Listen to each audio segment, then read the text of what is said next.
நமக்கு லைட்டாக பயமாக தான் இருக்குது. பட் இருந்தாலும் ட்ரை பண்ணுவோம்.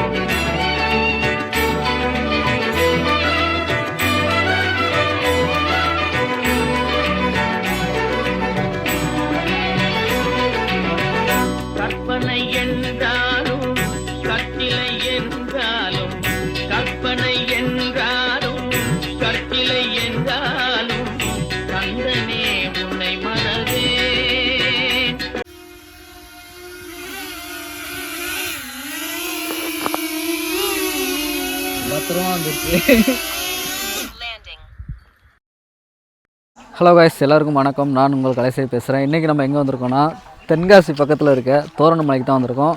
யார் யார் வந்திருக்கோன்னா நானும் தம்பி ராஜேந்திரன் வந்திருக்கோம். இவனை நிறைய வீடியோவில் பார்த்துருப்பீங்க.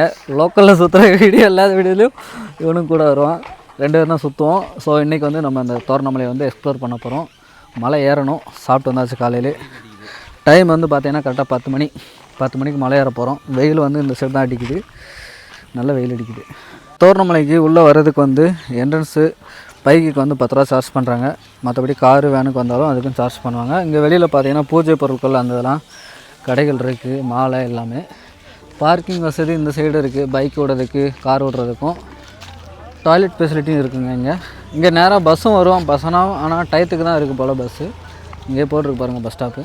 இப்போ வந்து நம்ம வந்து மெதுவாக அப்படியே மேலே ஏறி போவோம். இந்த கோயிலுக்கு வந்து வர்றதுக்கு ஆக்சுவலாக காலையில் 5 மணிலேருந்து சாயந்தரம் 3 மணி வரைக்கும் தான் ஓப்பனில் இருக்கும். மற்ற டைம் க்ளோஸ் பண்ணிடுவாங்க. ஸோ யாரும் வர மாதிரி இருந்தீங்கன்னா ஆஃப்டர்நூனுக்கு மேலே கரெக்டாக டைம் பார்த்துவாங்க. இங்கே பாருங்கள், இந்த கோயில் தேவை எல்லா பூஜை பொருட்கள், மாலை எல்லாமே இங்கே இருக்குது. ஸோ நான் தமிழ்நாட்டில் இருக்கக்கூடிய முக்கியமான மலைகளுக்கெலாம் ஏறி இருக்கேன். ஆனால் திருநெல்வேலி பக்கத்துலேயே இருக்க இந்த தோரணமலைக்கு இப்போ தான் ஃபஸ்ட் டைம் வரேன். ஸோ நம்ம வந்து மோஸ்ட்லி வந்து சிவன் கோயில் தான் மேலே ஏறி போய் பார்த்துருக்கோம். வெள்ளையங்கிரி மலை, சதுரகிரி மலை அதெல்லாம். பட் இப்போ வந்து நம்ம வந்து முருகன் கோயிலுக்கு மேலே போக போகிறோம். ஆக்சுவலாக இங்கே கோயில் வேலை நடந்துகிட்ருக்கனால கீழே வந்து லோடெல்லாம் எடுத்துகிட்டு மேலே கொண்டு போயிட்டு ஒன்று ஒன்றா கட்டிகிட்டு இருக்காங்க. செருப்பு கழட்டி போட்டு போனோன்னா ஓகே. இந்த தோரணமலை பற்றி நிறைய கட்டுரைகள்லாம் போட்டிருக்காங்க. அது வந்து ஒவ்வொரு நியூஸ் பேப்பர்லேயும் வந்ததோட எல்லாம் எடுத்து இங்கே வந்து பப்ளிசிட்டிக்கு வச்சுருக்காங்க. மலையடி வாரத்தில் கீழே இருக்க தோரணமலையில் ஃபஸ்ட் எடுத்தோன்னே விநாயகர் கோயில் ஒன்று இருக்குது. அந்த விநாயகர் கோயிலை வழிபட்டுட்டு நம்ம வந்து மலையேற தொடங்குவோம். வாங்க. தோரணமலை விநாயகர் கோயில், வல்லப விநாயகர் சாமி கும்பிட்டு போவோம். விநாயகரை வந்து நல்லாவே சாமி கும்பிட்டாச்சு. அப்படியே சைடில் வந்தீங்கன்னா உள்ளே மேலே மலைக்கு போகிற வழி இருக்குது. படிகள் தான் ஃபுல்லாக. படிகள் வந்து ஏறி மேலே போகணும் நம்ம. இங்கே பாருங்கள், சிவன் பார்வதி.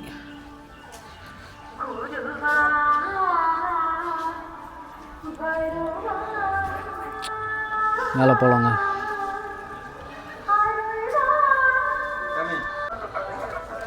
மலை ஏறதுக்கு முன்னாடியே இங்கே கீழே வந்து சின்ன ஒரு முருகன் கோயில் ஒன்று இருக்குது, பாலமுருகன் சொல்லிட்டு. அதிலேருந்து அப்படியே மேலே ஏறி போவோம். வாங்க, முதல் மலைத்தொடரை வந்து பயணிப்போம்.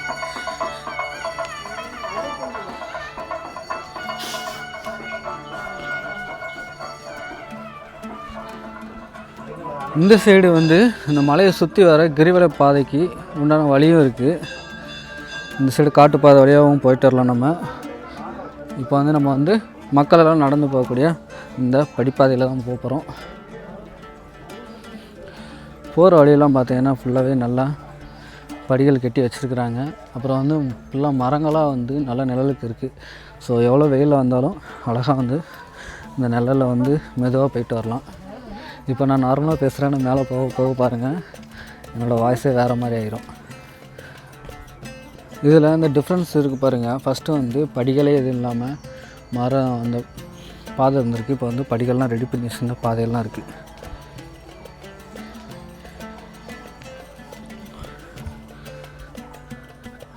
இந்த படியெல்லாம் எப்படி இருக்குன்னா அப்படியே நெட்டுக்கா மேலாக்க ஏறுற மாதிரி தான் அந்த படியெல்லாம் இருக்குது. நம்ம அப்படியே பொறுமையாக ஏறி போவோம். படி இப்போ தான் லைட்டாக வெயில் அடிக்க ஆரம்பிக்குது. இந்த ஒரு இடத்துல மட்டும் வெயில் அடிக்குது. ஒரு 50 ஸ்டெப் தான் ஏறப்போம், அதுக்குள்ளே அவனுக்கு மூச்சு வாங்கிருச்சு. கொஞ்சம் தூரம் தான் அப்படியே லைட்டாக ஏறணும். கொஞ்சம் லைட்டாக வெயில் அடிக்குது நல்லா. அப்படியே மேலே போவோம். ஒரு 100 ஸ்டெப்ஸ் ஏறி இருப்போம். இன்னும் ஒரு 900 ஸ்டெப், மொத்தம் 1000 படின்னு சொன்னாங்க. எண்ணிக்கிட்டே போகிறோம். 1000 படி எண்ணியே மூச்சு வாங்கிக்கிறோம் அவனுக்கு. வேற போவோங்க, அப்படியே மெதுவாக மேலே போவோம். இங்கே பாருங்கள், மதியம் அன்னதானம்லாம் போயிடுவாங்களாம். போகும்போது இருந்துச்சுன்னா சாப்பிட்டு போவோம்.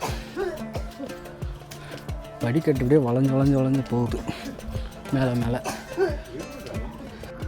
மலைக்கு மேலே ஏறும்போது அங்கங்கே ரெஸ்ட் எடுக்கிறதுக்கு இந்த மாதிரி சின்னதாக மண்டபம் மாதிரி கட்டி விட்ருக்காங்க. ஸோ முடியாதவங்க வந்து அப்படியே ரெஸ்ட் எடுத்து கொஞ்சம் நேரம் உட்காந்துட்டு அப்படியே மேலே போகிற மாதிரி வச்சுருக்குறாங்க. மேலே வந்ததுமே கொஞ்சம் தூரத்துலேயே பாருங்கள், இந்த அழகான வியூ பாயிண்ட்டு பயங்கரமாக தெரியுது. நல்லா இருக்குல்ல? அப்படியே மேலே போவோம். இந்த தோரணமலைக்கு மேலே ஏறும்போது நெட்டுக்காகவே மேலே ஏறுற மாதிரி இருக்குது. சில இடத்துல சில கோயிலெலாம் போகும்போது கொஞ்சம் தூரம் அப்படியே ஃப்ளாட்டாக நடந்து போகிற மாதிரி இருக்கும், மலை ஏறது தெரியாது. ஆனால் இங்கே செங்குத்தான படிகள் மேலே இருக்குது. இது மொத்தம் கிட்டத்தட்ட 1000 படிக்கட்டு வருது. இந்த 1000 படிக்கட்டும் நம்ம ஏறினா தான் முருகரை போய் பார்க்க முடியும். ஸோ அப்படியே தொடர்ந்து வாங்க. தண்ணி குடிக்கிறதுக்குலாம் இங்கே வந்து வச்சுருக்காங்க டேங்க்கு. மலைக்கு ஏறி வரவங்களுக்கு தனித்தாக இருக்கிறதுக்காக தண்ணி குடிக்கிறதுக்கும் வச்சுருக்காங்க. இங்கே தண்ணி வருதான்னு செக் பண்ணுவோம்.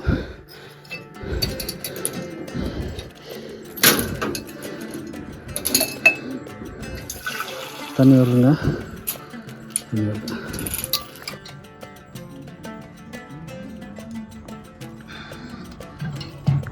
இங்கே பாருங்கள், மேலே ஏறி வர இந்த இயற்கையோட அழகையும் அப்படியே பார்த்துட்டே நம்ம போகலாம். எனக்கு தெரிஞ்சு பெஸ்ட்டு டைம் வந்து ஏர்லி மார்னிங் தான். அப்படின்னா தான் உங்களுக்கு வந்து சன் வந்து இந்த சைடு அப்படியே ரைஸ் ஆகும். ஸோ பார்க்கறதுக்கு பயங்கரமாக இருக்கும். ஸோ கீழே ஒரு மண்டபம் இருந்தது, அதுக்கடுத்து வந்தோம்னா அடுத்த இன்னொரு மண்டபம் வச்சுருக்காங்க. இந்த மாதிரி ஒவ்வொரு இடத்துலையும் ரெஸ்ட் எடுத்து நம்ம போகலாம். இது வந்து தேரையர் மண்டபம். இந்த தேரையருக்கு ஒரு வரலாறே இருக்குது இந்த தோரணமலைக்கு. என்ன அப்படின்னா, ஏதோ இங்கே படம் தெரியுது பாருங்கள், இந்த படத்தை பாருங்கள், அதுக்கப்புறம் நான் இதோட வரலாறு சொல்கிறேன். அவர் தான் தேரையர். இவர் வந்து அரசர். தேரைங்கிறது ஒன்றும் இல்லை, ஒரு தவளை தான் தேரை. இந்த தேரை வந்து அரசரோட தலையில் இருந்து வெளியில் எடுத்தது. ஸோ அதுதான் இந்த தேரை ஐயர். இந்த தேரை ஐயரோட வரலாறு என்னென்னா, அவர் வந்து ஒரு சித்தர்.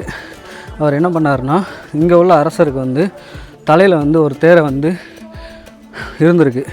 அதை வந்து எப்படியாவது எடுத்து ஆகணும். அதனால் அப்போல்லாம் பெருசாக ஆப்ரேஷன்லாம் யாரும் பண்ண முடியாது. அதனால் அந்த சித்தர் என்ன பண்ணாருன்னா, ஒரு தண்ணியை வச்சு அந்த மண்டையில் இருக்க, அதாவது மன்னரோட தலையில் இருக்க தேரையை வந்து இந்த தண்ணிக்கு வந்து கொண்டு வர வச்சார். ஸோ அதனால் முதல் மண்டையோட அறுவை சிகிச்சை வந்து இங்கே தான் நடந்தது.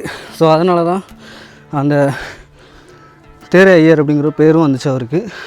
ஸோ அந்த புகழ்பெற்ற ஒரு இடம் தான் இந்த தோரணமலை இடம். ஸோ நம்ம அப்படியே போவோம் மேலே. இந்த தேரை ஐயரோட மண்டபம் தாண்டி கொஞ்சம் தூரம் வந்ததுமே தோரணமலையில் இடும்பருக்குன்னே தனியாக ஒரு கோயில் இருக்குது. ஸோ அந்த கோயில் தான் இது. ஸோ இங்கே போகிறவங்க வந்து ஃபஸ்ட்டு வந்து இடும்பரை வந்து வழிபட்டு தான் போவாங்க. நம்மளும் வழிபட்டுட்டு போவோம். எனக்கு லைட்டாக இப்போ தான் காலே வலிக்க ஆரம்பிக்குது. ஏன் அப்படின்னா, இந்த இடம் வந்து கொஞ்சம் செங்குத்தாக இருக்குது. ஸோ அதனால் காலை மடக்கி வைக்கிறதுனால கால் லைட்டாக வலிக்க ஆரம்பிக்குது. ஆல்மோஸ்ட் நடந்து வந்தாச்சு. இன்னும் கொஞ்சம் பாதி தூரம் தான். இந்த தேரையர் மண்டபம் முடிஞ்சதுக்கப்புறம் கொஞ்சம் தூரம் அப்புறம் அகத்தியர் மண்டபம் வருது. அவ்வளோதாங்க. இந்த அகத்தியர் மண்டபம் முடிஞ்சதுக்கப்புறம் கொஞ்சம் தூரத்துலேயே மேலே போயிடலாம்னு நினைக்கிறேன். பக்கத்தில் தான் இருக்குது. அப்படியே மெதுவாக போவோம் மேலே. கொஞ்சம் தூரம் தான் நடந்து வந்தோம். எப்படி இருக்கு உனக்கு? பாதி வந்தாச்சு. நல்லா இலக்குது. ரொம்ப நாள் கழித்து ஒர்க் அவுட் பண்ண மாதிரி இருக்குது. உங்களுக்கு அண்ணன் ரெகுலராக வீக்கெண்ட் வந்து நான் டெய்லி விளாட போகிறதால எனக்கு ஓரளவு ஸ்டெமினா இருக்குது, பிரச்சனை இல்லை. எனக்கு வயசாகிடுச்சு, ஆனால் ஏற முடியல. இவர் எங்கே இருக்கார்? ஆமாம், ஆனாலும் என்னோட வயசு வந்து கம்மி. மேலே போவோம். இங்கே ஒரு சின்னதாக வாய்க்கால் மாதிரி தெரியுதுல்ல, இது ஆக்சுவலாக அந்த சைடு என்ன நதி இருக்குது? ராமநதி. இந்த ராமநதியோட தண்ணி வந்து வர்றதுக்காக வாய்க்கால் மாதிரி இப்போ வந்து கட்டியிருக்காங்க. நம்ம ஏரி வந்து பாதை தான். இன்னும் கொஞ்சம் தூரம் தான், மேலே போயிடலாம். வாங்க அப்படியே மெதுவாக போவோம். இங்கே பாருங்கள், இந்த மரத்தை பாருங்கள் எவ்வளோ அழகாக இருக்குன்னு. இதுவே ஒரு நிழல் கூடம் மாதிரி தான் இருக்குது. அதுக்கு பக்கத்துலேயே இன்னொரு நிழல் கூடம் கட்டி வச்சுருக்காங்க ரெஸ்ட் எடுத்துக்கு. இது பாலன் தேவராயர் மண்டபம். நம்ம வந்து வெள்ளையங்கிரி மலை, பர்வதமலை, அப்புறம் பழனி மலை, இந்த மலையெல்லாம் போயிட்டு இந்த மாதிரி சின்ன மலைக்கெலாம் போகிறதுக்கு பெருசாக தெரில. அது வெள்ளையங்கிரி மலைலாம் ஒரு நாள் ஃபுல்லாக நடக்கணும். 7 மலையை க்ராஸ் பண்ணி போய்க்கொள்ளும் எனர்ஜியே போயிடும். இது ஒரு 1 hour தாங்க. அப்படியே மெதுவாக ரெஸ்ட் எடுத்து கூட போய்க்கலாம்.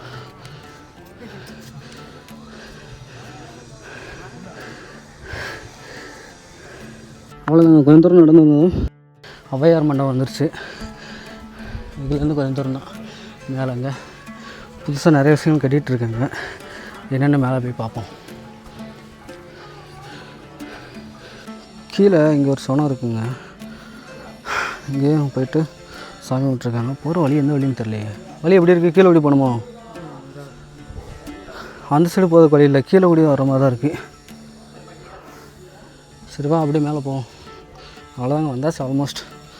மேலே வேலை பார்த்துட்ருக்காங்க. நம்ம பருவதமலையெல்லாம் ஏறிட்டு திடீர்னு கீழே திரும்பி பார்த்தோம்னா அப்படியே நெட்டுக்காக இருக்கும்ல, அந்த மாதிரி தாங்க இருக்குது இந்த இடம். சில பார்த்தா அப்படியே சர்றன்னு வழிட்டு போகிற மாதிரி இருக்குது. இங்கே வந்து கோயில் வேலைகள் வந்து இப்போ வந்து புதுசாக பண்ணிகிட்ருக்காங்க. மேலேயும் இந்த என்ட்ரன்ஸ்லேயும் எனக்கு தெரிஞ்சு இன்னும் ஒரு 1 or 2 yearsல வந்து இடமே வந்து பயங்கர டூரிசம் ஆயிரும்னு நினைக்கிறேன். அதுதான் எல்லாம் ரெடி பண்ணிகிட்ருக்காங்க. பாருங்கள், ஃபுல்லாக வந்து கோயில் வந்து வேலைகள் நடக்குது. ஆக்சுவலாக இதுக்குள்ளே தான் இந்த கோயில் இருக்குது. கோயில் வேலைகள் நடந்துகிட்ருக்கனால ஃபுல்லாக அப்படியே தூசிகமாக தான் இருக்குது. இதுக்குள்ளே தாங்க முருகர் கோயில் இருக்குது. போய் பார்த்துட்டு வருவோம்.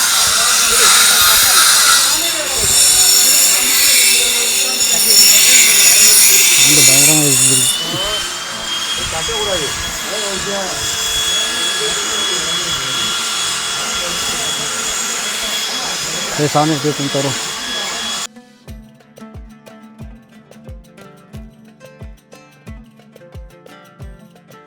முருகரை பயங்கரமாக வந்து வழிபட்டு வந்தாச்சு. அடுத்து வந்து நம்ம வந்து பக்கத்தில் இருக்க அம்மன் கோயிலுக்கு போக போகிறோம். வேர்த்து பூத்து வாரா அதுக்காக இல்லை. இங்கே வந்து எனக்கு தெரிஞ்ச ஒரு 2 வருஷத்தில் இந்த இடமும் பயங்கரமான டூரிசம் ஆயிரும். அதுதான் எல்லாம் ரெடி பண்ணிகிட்ருக்காங்க. நம்ம பருவதமலையில் எப்படி மேலே ஏறி போனோம்னா அங்கே வந்து ஒரு மண்டபம் மாதிரி வச்சு கோயில் பயங்கரமாக இருக்கும். அந்த மாதிரி தான் இங்கேயே ரெடி பண்ணிகிட்ருக்காங்க. இங்கே மேலே வந்து முருகரும் அப்புறம் வந்து அம்மன் கோயில் இருக்குது. முருகர் வந்து கும்பிட்டாச்சு. அடுத்து வந்து அம்மனை போய் பார்த்துட்டு வரும். அம்மன் கோயில் வந்து இந்த சைடு இருக்குது. இங்கே பாருங்கள் எவ்வளோ வேலைகள் வந்து நடந்துகிட்ருக்குன்னு. ஃபுல்லாக மலையை வந்து அதுக்கேற்ற மாதிரி ரெடி பண்ணி வச்சுட்ருக்காங்க. இதுதாங்க அம்மன் கோவில், அம்மன் சன்னதி. பௌர்ணமி நேரம் அதிகாலை 6 மணிக்கு கிரிவலம் நடைபெறுகிறதுன்னு போட்டிருக்காங்க.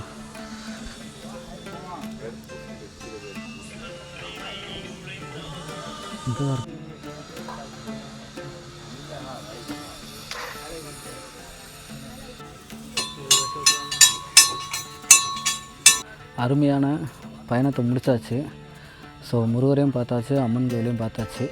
பேக்ரவுண்டை பாருங்கள் எவ்வளோ அழகாக இருக்குங்க, பயங்கரமாக இருக்குது. ஃபுல்லாக வந்து கோயில் வேலைகள் நடக்கிறதுனால அங்கங்கே ஃபுல்லாக டஸ்ட்டாக தான் இருக்குது. ஸோ மேலே பெருசாக எங்கேயும் உட்காந்துருக்க இடம் இல்லை, கீழே இறங்கி போய் தான் பாருணும். அங்கே உட்காந்துருக்கே பாருங்கள், இங்கே உட்காந்துருக்கிட்டு ஒரு அழகான ஒரு பீஸ்ஃபுல்லான ஒரு இடம் இந்த தோரணமலை. நீங்கள் சாயந்தர டைம் வந்தாலுமே உங்களுக்கு சன் வந்து இந்த சைடு தான் வந்து இறங்கும். அப்போதுமே நல்லாயிருக்கும் பார்க்குறதுக்கு. இப்போவுமே அவ்வளோ அழகாக இருக்குங்க பாருங்கள். ரொம்ப நாள் ஆசைங்க தோரணமலைக்கு வரணும்னு. தென்காசி போகும்போது நிறைய டைம் இந்த சைடு வந்திருக்கேன். ஆனால் தோரணமலை இப்போ வந்ததே கிடையாது. இப்போ வந்து வந்தது வந்து ரொம்ப சூப்பராக இருக்குது. ஸோ நல்லா சில்லுன்னு ஒரு கிளைமேட்டு, அழகான இந்த ஒரு இயற்கையோடு சேர்த்து கடவுளை வழிபடுறதே பெரிய விஷயம். நல்லாயிருக்கு. இதுதான் அம்மன் கோவில். இந்த அம்மன் சன்னதிக்கு போகிற வழியில் இந்த சைடு கால் பாதம் இருக்குது. இது கம்பி கட்டெல்லாம் போட்டு வச்சுருந்தனால நம்ம தெருவில் போகும்போது ஆட்கள் போகும்போது தான் தெரிஞ்சது. போய் பார்ப்போம்.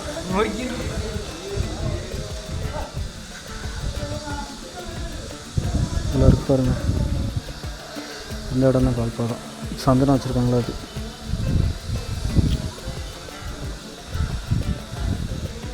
மண்டபம் கட்டிகிட்டு இருக்காங்க பயங்கரமாக. போகலாம். இங்கே ஒரு கிணறு மாதிரி தெரியுதுலாம், அதுதான் சொன்னேன். இப்போ அங்கே வந்து போகிறதுக்கு வந்து வழியை வந்து ஸ்டாப் பண்ணி வச்சுருக்காங்க சேஃப்டி பர்பஸ்க்காக. மேபி இந்த வேலையெல்லாம் முடிஞ்சதுக்கப்புறம் ரெடி பண்ணிட்டு போகிறதுக்கு வழி இருக்குன்னு நினைக்கிறேன். ஆனால் இதுக்கு முன்னாடி உள்ள போகிறவங்க மேலெல்லாம் போயிருக்குறாங்க. இப்போ எங்கேயுமே போக முடியாது, எல்லா இடத்துலையும் லாக் பண்ணி வச்சுருக்காங்க. போகக்கூடாதுக்காக, சேஃப்டிக்காக தான், வேறு எதுக்காக இல்லை. ஆக்சுவலாக இப்போ நாங்கள் வந்து கோயிலுக்கு மேலே போயிட்டு வந்தாச்சு. நான் ஃபஸ்ட் டைம் வந்ததுனால இங்கே கீழே வந்து ஒரு சிவன் கோயில் இருக்குது தெரியலை. நான் மேலே நின்று உங்களுக்கு காட்டியிருப்பேன் டாப் ஆங்கிலேருந்து. தேர் மண்டபத்துலேருந்து அப்படியே கீழே இந்த சைடு ஒரு வழி போகுது. இந்த வழியாக போனோம்னா இங்கே இருக்க சிவனையும் உள்ளே ஒரு சித்தரும் இருக்காராம். சித்தரோட சமாதியும் இருக்குன்னாங்க. அதையும் போய் பார்த்துட்டு வரோம். எங்கே தான் போனாலும் எப்படியாவது இந்த மலையில் ஒரு சிவன் இருப்பாருங்க. தவளை தான், தேரத்தவளை சொன்ன மாதிரி இருக்குன்னா.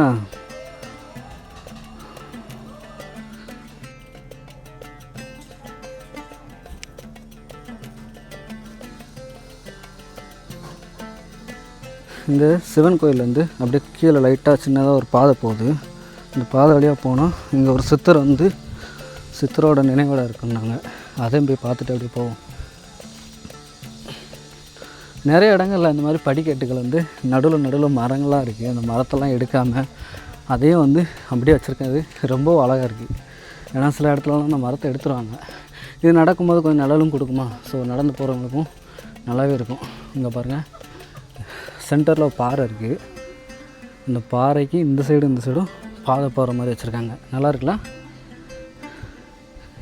இந்த வழியாக நம்ம போவோம். எவ்வளோ அழகாக இருக்குது பாருங்கள் இந்த ஃப்ரேமு.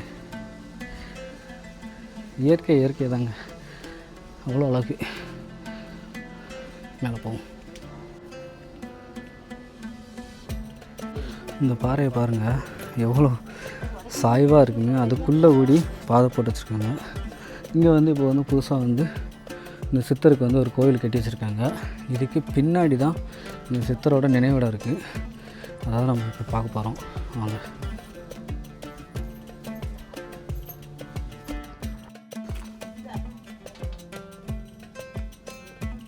இதுதாங்க சித்தரோட நினைவிடம்.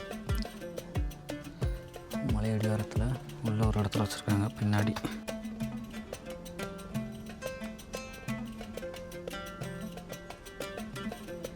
நம்ம வந்து வெள்ளையங்கிரி மலையோ இல்லைன்னா நம்ம பருவதமலைக்கெலாம் போகும்போது இந்த மாதிரி தான் ஒவ்வொரு மலையும் ஒவ்வொரு சித்தர்கள் வந்து வாழ்ந்த இடம், அவங்களோட நினைவிடம்லாம் இருக்கும். அதே மாதிரி தான் இந்த தோரணமலையிலையும் அவங்களோட சித்தர்களோட நினைவிடமும் இருக்குது.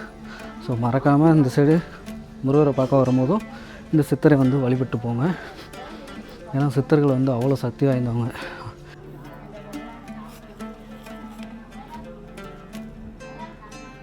இந்த மலைக்கு கீழே வந்து லெஃப்ட் சைடு பார்த்திங்கன்னா ஒரு லைப்ரரி இருக்குது. இந்த தோரணமலையோட வரலாறு எல்லாமே இங்கே இருக்குன்னாங்க.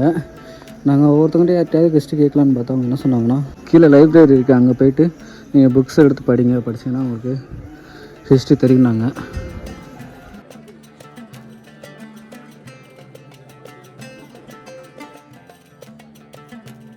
தோரணமலைக்கு நாங்கள் ஒரு 10 மணிக்கு ஏற ஆரம்பித்தோம். இப்போ மணி வந்து 11:30.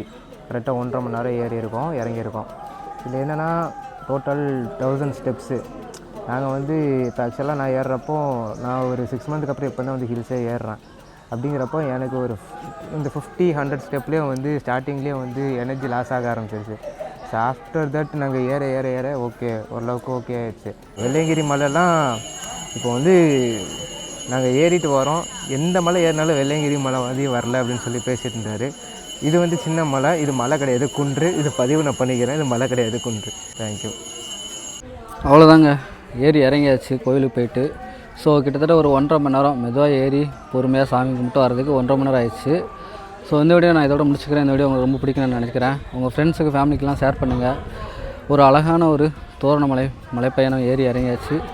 இங்கே உள்ள லோக்கல்ஸ் வந்து நிறைய பேர் வந்துட்டு போயிட்டு தான் இருக்காங்க. பொண்ணுங்களாம் சரி, பசங்களாம் சரி, ஃபேமிலியாக சரி, நிறைய பேர் வராங்க. மாலை போட்டவங்க நிறைய பேர் வந்துட்டு தான் சாமி கும்பிட்டுருக்காங்க.